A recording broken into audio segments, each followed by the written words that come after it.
8.13 부동산 대책 발표 이후 용산공원이 정치권의 뜨거운 감자가 됐습니다. 정부와 서울시의 평행선, 다음 주 만남에서는 접점을 찾을 수 있을까요? 관련 내용을 포함한 정치권 주요 이슈 짚어보겠습니다. 오늘은 여선웅 더불어민주당 부대변인, 신주호 국민의힘 부대변인과 함께합니다. 안녕하십니까?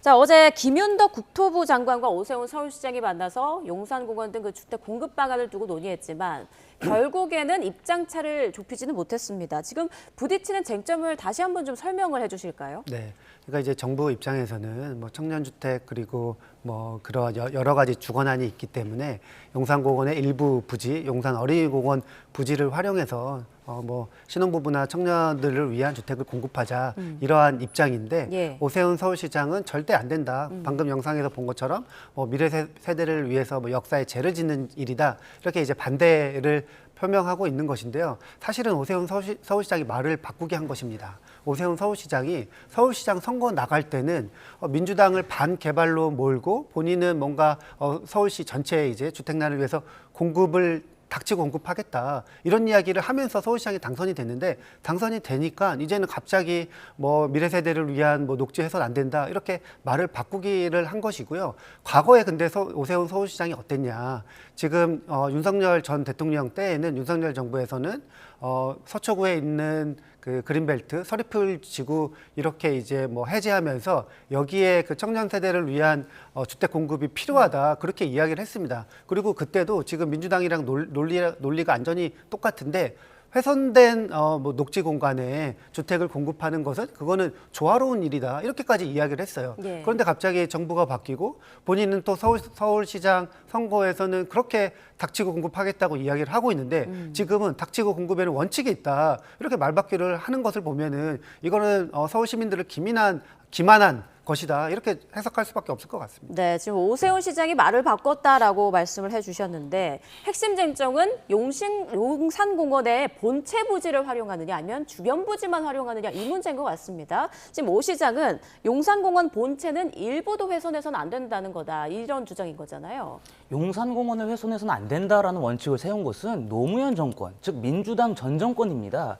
용산공원 조성 특별법이 2007년에 제정이 됐습니다. 그 2007년에 제정이 되면서 용산공원만큼은 미래 세대를 위해서 우리가 개발을 해서는 안 된다. 거기에 건물을 세우지 말라. 이것이 여야 합의로 해서 통과가 된 것이거든요. 당시에 노무현 전 대통령이 그러한 의지를 밝혔고 문재인 정부 당시에도 용산공원을 개발해야 되는 것 아니냐라는 의구심이 있었고 많은 요청이 있었습니다만 결국에 노무현 전 대통령의 뜻을 따라갔었던 것입니다. 그러니까 민주당이 세운 지금 원칙을 민주당이 훼손하는 자가당착에 빠진 거예요. 이러한 상황을 오세훈 서울시장이 과연 두고만 볼 수 있겠느냐. 그럴 수가 없다라는 것이죠. 그 공원에 특히 서울과 같은 대도시에 용산공원만큼의 부지가 없다면 그에 버금가는 정신병동이 생길 것이다라는 말도 있지 않습니까? 그 정도로 해당 녹지는 굉장히 우리 미래 세대뿐만 아니라 현 시대를 살고 계시는 많은 서울 시민들의 안식처가 되고 있는데 그러한 곳까지 꼭 개발을 해야 되느냐라는 좀 의구심이 있습니다. 만약에 필요하다면 그러한 그린벨트 지역들도 개발을 해서 주택을 공급해야 되겠죠. 하지만 지금 시급한 사안이 그린벨트까지 건드릴 상황까지 왔느냐라는 물음을 안 드릴 수가 없는 겁니다. 재건축, 재개발과 관련된 여러 규제를 완화하고 그 부동산 세제 개편안을 전면 수정해서 매물 잠김 현상을 해소하는 것이야말로 지금 가장 시급한 주택 공급 방안이다라는 점을 좀 말씀드리고요. 이재명 대통령도 대선 후보 시절에 용산공원을 개방하겠다라고 밝히면서 용산공원을 뉴욕 센트럴파크에 버금가는 공원으로 만들겠다라고 이미 공언한 바가 있습니다. 이재명 대통령이 대선 후보 시절에 용산공원의 개발 이거를 사실상 금지하겠다라는 의지를 피력해 놓고서 지금 와서는 딴소리 하는 것을 저는 국민들은 물론이거니와 정책 당국자들도 이해하지 못할 거라고 봅니다. 네, 지금 서로 말을 바꿨다, 원칙을 바꿨다 이렇게 주장하고 있는 상황인데 일단 여야는 용산공원 특별법 개정안 처리를 다음 주로 이제 유보를 한 상황입니다. 며칠 내에 접점을 찾을 수 있을까요? 어떻게 보세요? 그러니까 오세훈 서울시장이 뭐 입장을 바꿔야 되겠죠. 어쨌든 본인이 한 말이 있고 본인이 서울시장 선거 때는 그렇게 민주당은 반개발로 몰고 본인은 아파트 많이 짓겠다, 주택 공급 많이 하겠다 하고 당선이 됐잖아요. 근데 이제 와서 왜 안 된다는 거죠? 예를 들면 지금 오세훈 서울시장이 2024년도에 서리풀 지구에 있는 그린벨트를 푼 그 지역이 지금 용산 어린이 공원보다 한 7배나 정도 됩니다. 근데 그 정도로 많은 지역의 그린벨트는 본인이 풀어놓고서는 용산에 있는 전체 공원도 아니고 그 중에 일부 10분의 1인 것 같은데 10만 평 정도? 그 정도 푼다는 건데 왜 안 되는 건지 모르겠고요. 그리고 이제 그 이재명 대통령 뭐 공약 언급을 하셨는데 이재명 대통령이 공약이 전혀 훼손되지 않습니다. 그러니까 전체 용산 공원을 다 없애는 것이 아니라 그 중에 일부만 훼손된 뭐 공간이라고 할 수 있는 지역만 푼다는 것인데 전혀 이재명 대통령 공약이랑은 상관이 없다 이 말씀을 드리고요. 어쨌든 저는 그 오세훈 서울시장이 그 서울 시민과 약속한 것이 서울에 주택 공급 많이 하겠다는 것인데 지금 계속 오세훈 서울시장이 고집하는 거는 재건축 재개발만 풀어달라 이런 이야기만 하고 있는데 재건축 재개발 풀면은 서울시 집값이 떨어지겠습니까? 올라가겠습니까? 얼마 전에 영등포의 신길동에 있는 뭐 신축 그 아파트 24평이 분양이 공고가 올라왔는데 그 분양가가 18억이에요. 예. 신축 아파트가 전부 다 이제 가격이 엄청나게 높습니다. 근데 어떻게 아파트 가격을 잡는다는 거죠? 재건축 재개발로? 그러니까 결국에는 지금 서울시에 남아 있는 유후부지나 아니면은 그냥 이제 신규 택지를 개발해 가지고 공급하는 것이 그나마 집값을 안정화시키는데 도움이 되는 것인데 오세훈 서울시장이 사실은 반대할 이유가 없다고 봅니다. 네. 그럼 용산공원을 좀 최소한으로 활용하고 재건축, 재개발 규제를 좀 일부 완화하는 이른바 이게 절충안이 좀 나올 수도 있지 않을까 싶은데 가능성이 없을까요? 그러한 절충안을 서울시가 계속 정부에 건의를 해도 정부가 사실상 방향을 정해놓고 개발을 밀어붙인다면은 그러한 협의가 사실 무용지물인 거 아니겠습니까? 저는 그러한 상황으로 지금 이어지고 있다고 생각을 해요. 지금 계속해서 용산공원 개발 이야기를 꺼내면서 민주당과 정부에서 마치 서울시가 협의를 안 했다. 오세훈 시장 때문에 지금 개발이 안 되고 주택 공급에 차질이 있다라는 식으로 몰아가고 있습니다. 그러니까 이재명 정부와 민주당도 아는 거예요. 이번 정권 임기 안에 제대로 된 주택 공급이 힘들다라는 것을 이미 인지하고 있기 때문에 그러면 이제 정치적으로 이것을 탓을 돌리고 폭탄을 돌려야 되지 않겠습니까? 그리고 오세훈 시장 때문에 개발도 안 되고 오세훈 시장 때문에 서울시의 주택 공급난이 발생하고 있다라는 정치적인 레토릭이 지금 불가하다라는 말씀을 좀 드리고요.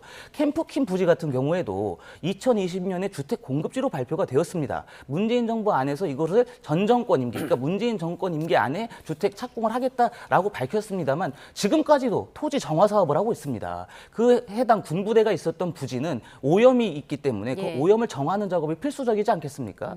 그러한 작업이 지금 6년 동안 이어지는 걸로 봐서는 용산공원도 매한가지겠다. 용산공원에 있어서도 토지 오염을 정화하는 데 충분히 오랜 기간이 걸릴 것이기 때문에 이재명 정권 안에 제대로 된 주택 공급은 힘들다라는 것이 저는 대다수의 판단이라고 봅니다. 그럼 서울시가 계속해서 반대 입장으로 밀고 나간다면 정부는 뭐 독자적으로 추진할 수도 있는 건가요? 아니면 못하는 건가요? 그러니까 이제 법을 바꿔서 할 수는 있는데 예. 결국에는 뭐 서울시 권한이 뭐 예를 들면 용적률이라든지 아니면 최종 뭐 인허가 권한이 이제 서울시에 있기 때문에 사실은 뭐 서울시가 끝까지 반대한다고 하면은 용산 어린이공원의 주택 청년들을 위한 주택 공급 못하는 것입니다. 예. 그러니까 저는 오세훈 서울시장이 본인의 그동안 말했던 원칙과도 크게 위반되지 않기 때문에 그리고 용산공원 전체가 없어지는 것이 아닌데 왜 일부를 활용하는 것을 반대하는 것인지 오히려 오세훈 서울시장이 정쟁에 활용하고 있다 이렇게 생각을 합니다. 네, 앞으로 국민 여론이 무엇보다 중요할 것 같은데요. 앞으로 나오는 얘기들 계속 또 전해드리도록 하겠습니다. 자, 이번에는 조희대 대법원장 관련한 이슈로 좀 넘어가 보도록 하죠. 지금 대법관 후보를 서면으로 제청하면서 후폭풍이 계속되고 있는데 청와대 입장이 나왔습니다. 헌정사 초유의 일방 통보라는 거예요. 자, 그런데 대법원이 면담을 요청했다는 법원 행정처장의 발언도 이제 청와대에서 반박을 한 그런 상황인데 지금 진실공방 양상으로 번지고 있는 그런 모습이어서 지금 이 상황 어떻게 보고 계십니까? 대법원장으로서는 저는 최선의 역할을 다했다고 봅니다. 지난 1월 달에 대법관 후보 추천위원회에서 총 4명을 추천을 했는데 소거하고 부적격자들이 있어서 이분이 대법관으로 임명돼서는 안 된다라는 판단 때문에 결국에 마지막으로 남은 것이 손문기 후보자 아니겠습니까? 그러한 것들을 두고 이제 청와대와 조율을 거쳤던 것 같은데 어제 언론의 단독 보도에 의하면 이번에 후보자 제청을 두고서 청와대 민정수석실과 굉장히 심도 있는 논의를 했다. 구체적인 절차에 관해서도 논의를 했다라는 게 지금 나왔거든요. 보도를 통해서. 그러니까 말씀하신 것처럼 지금 사법부와 행정부 간에 약간 다른 이야기들 예. 이것들이 나오고 있는데 이것에 대한 진실을 저희가 좀 따져봐야 되겠습니다만 그럼 원칙이 지금 무엇이냐. 원칙은 대법원장은 제청권을 갖고 대통령은 임명권을 갖고 국회는 동의권을 갖는 거 아니겠습니까? 만약에 그동안의 관리였던 대통령과 대법원장 간의 의견 조율이 잘 안 됐다. 그러면 저희가 관례를 무시하고 원칙대로 갈 수밖에 없는 상황입니다. 저는 그 원칙, 헌법상에 부여되어 있는 대법원장의 권한을 최대한 활용한 것이기 때문에 이것을 민주당에서 더 이상 문제 삼으면 안 된다고 보고요. 민주당에서 지금 계속해서 조희대 대법원장을 향해 정치적인 목적 아니냐 이런 말씀들을 하시는데 만약에 조희대 대법원장이 정말 정치적으로 이 문제를 활용하려고 했다면 예. 지난 1월 달에 청와대와의 이견이 있다. 이견이 노출되었던 그 시점에 아마 제청권을 행사했을 겁니다. 근데 그것이 아니라 지금까지 이어져 온 것은 대법원장과 사법부는 충분히 대통령, 청와대와 의견 조율을 거치고 최대한의 노력을 하려고 했던 것이 보이기 때문에 정치적인 목적으로 지금 대법원장이 이 문제를 활용한다라는 지적은 저는 온당치 않다고 봅니다. 네, 손봉기 후보자에 대해서 재청 반려 쪽에 무게를 두고 있다 이런 뭐 관측도 나오는데 대통령이 직접 결정을 할까요? 아니면 국회로 공을 넘길까요? 어떻게 예상하세요? 뭐 아예 이제 그 결정을 안 하는 것도 있을 수 있고요. 바로 그냥 거절하거나 아니면 국회에서 넘겨서 국회에서 지금 민주당 같은 경우에는 이 조희대 대법원장이 뭐 관례를 깨고 이례적으로 정치 행위를 하고 있다고 보기 때문에 예. 국회 동의는 받을 것이 사실상 어렵게 되는 거죠. 근데 이제 조희대 대법원장이 이러한 결과들을 다 몰랐느냐 그걸 생각해 보면은 전혀 그렇지가 않은데 이렇게 본인의 재청권을 끝까지 고수하는 것이 지금 대법원이나 사법부를 위해서 무슨 이득이 있는가 전혀 없거든요. 그럼에도 불구하고 조희대 대법원장이 이렇게 지금 이례적인 일을 하는 것이 민주당이 보기에는 이거는 조희대 대법원장이 정치적 중립 의무를 위반하고 뭔가 정치 행위를 하고 있다. 민주당이 조희대 대법원장이 과거에 내란 때 사법부가 아무것도 안 했던 일, 그리고 대선 뭐 7일 앞두고 갑자기 대선 유력 주자의 출마를 뭐 막으면서 사실상 대선 개입한 일 이런 것들을 보면서 조희대 대법원장 이번에도 또 이상한 일을 꾸미고 있네, 하고 있네 이렇게 생각할 수밖에 없는데요. 어쨌든 과거에도 대통령의 임명권이랑 대법원장의 재청권이 충돌한 적이 있었는데 예. 그때마다 사법부가 어떻게 했었느냐? 어쨌든 국민이 뽑은 선출 권력에 의한 대통령의 임명권을 존중하는 방식으로 문제를 해결했습니다. 근데 지금은 그렇지가 않고 그냥 서면으로 그냥 툭 던진 거예요. 할 테면 해봐라.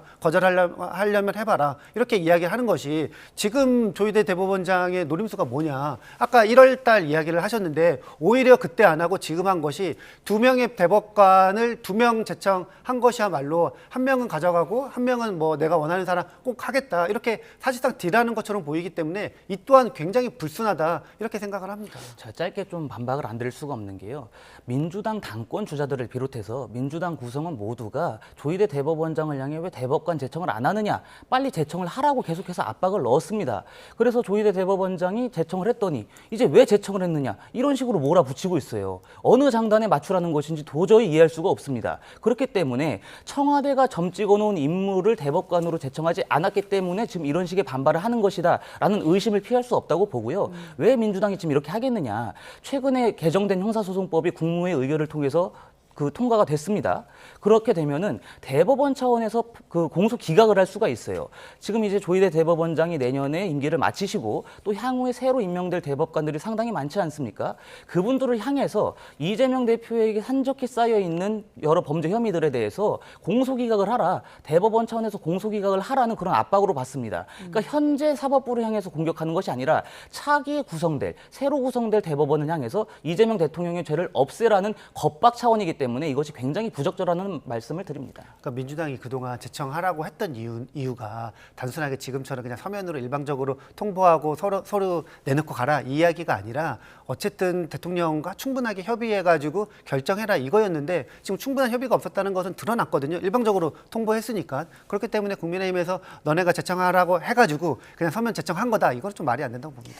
김민석 민주당 대표는 전국에 조희대 사퇴 촉구 현수막을 걸라라고 지시를 했고요. 또 어제 민주당 의총에서 조 대법원장 사퇴 손팻말을 들고 규탄에 나서기도 했습니다. 이 같은 민주당의 움직임은 어떻게 보십니까? 그러니까 결국에 민주당은 지금 복수심에 불타 있다라는 말씀을 드리지가 않을 수 없습니다. 지난해죠. 대선을 앞두고 이재명 대통령과 관련된 선거법, 그것에 대해서 유죄 취지 파기환송을 대법원에서 내렸습니다.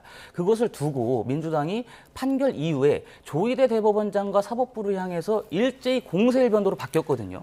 그러한 것들을 보면은 이재명 대통령을 향해서 무죄 판결을 내려주지 않은 조희대 대법원장과 사법부를 향한 지금 복수심의 발로라고 저는 보고요. 근데 당시 이제 대법관 12명 중에 10분의 찬성으로 유죄 취지 파기환송이 이루어졌던 것입니다. 조희대 대법원장이 독단적으로 결정한 것이 아니라 압도적인 수의 대법관들이 이재명 대통령의 죄가 유죄라는 판단을 내렸다면 민주당이 반성을 해야 할 지점이죠. 충분히 대선 후보를 교체할 수 있었음에도 불구하고 무언가 결격 사유가 있는 후보를 내밀고 대통령으로 당선시켰던 민주당이 지금 상황에서 반성을 해야지 법과 원칙대로 판결을 내린 사법부를 향해서 공격을 하고 그 대법원장 탄핵을 외치는 것은 집권 여당으로서 굉장히 저급한 품격이라고 저는 봅니다. 네, 반론 듣고 마무리하겠습니다. 그 민주당이 이제 뭐 탄핵 주장까지 하지는 않고요. 일부에서 이제 하고 있는데 공식적으로는 조희대 잘못됐다, 그냥 스스로 물러나라 이렇게 이야기를 하고 있는 것이고, 저는 조희대 대법원장이 대법원장으로서 자격이 없다고 생각하는 게 이미 정치적 중립 의무를 위반했습니다. 누가 봐도 지금 조희대 대법원장 관련해 가지고 국민의힘이 굉장히 엄호를 하고 있는데 이거야말로 그 증거가 아니겠냐 이런 생각이 들고요. 어쨌든 조희대 대법원장의 최근에 일련의 이러한 정치적 행위들은 꼭 심판을 받아야 된다.